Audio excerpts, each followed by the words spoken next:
I've been thinking a lot about the Death Star lately. Stay with me, it'll make sense in a second. The Death Star housed roughly 2.5 million people on it. That's a lot of people. To put that into perspective, that is about the population of Albania. Which then begs the question, how can so many people support an empire that's so clearly evil? The truth is, it wasn't at first, at least not on the surface anyway.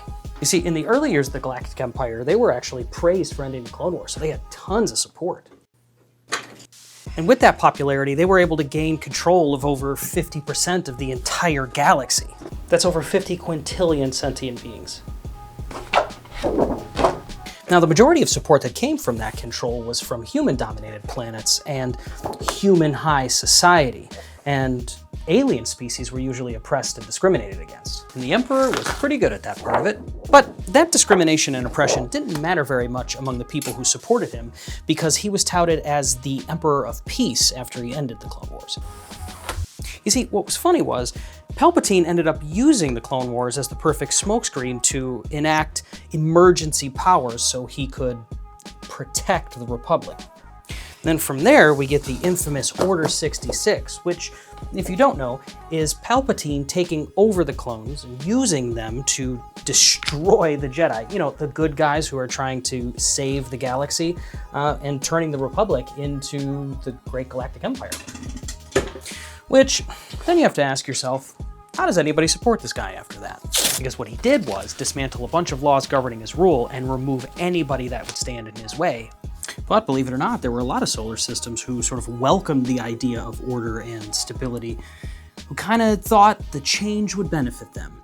I think it's safe to assume that we all know that the only people that benefited from the Emperor's power were the people who were closest to him. And they all profited immensely from the Emperor's massive war machine and his centralized control.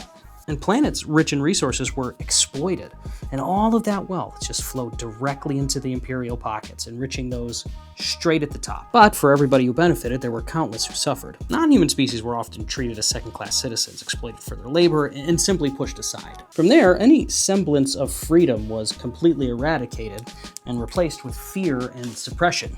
The Galactic Empire tightened their grip on any world that resisted, and if they had a problem with that, they were going to have to deal with the full might of the Imperial Army.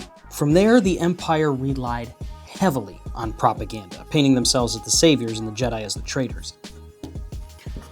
And that is when they built the Death Star, which wasn't just a giant planet-shaped weapon. It was a symbol of absolute power, a reminder that resistance is futile. And then they filled that hunk of metal with 2.5 million supporters of the cause. That's a lot of supporters. The funny thing about that, though, is when you think about it on a population scale, there are over 100 quintillion species in the galaxy, which makes that 2.5 million supporters infinitesimal when it comes to population size. The amount of supporters in that regime is small. It's very small.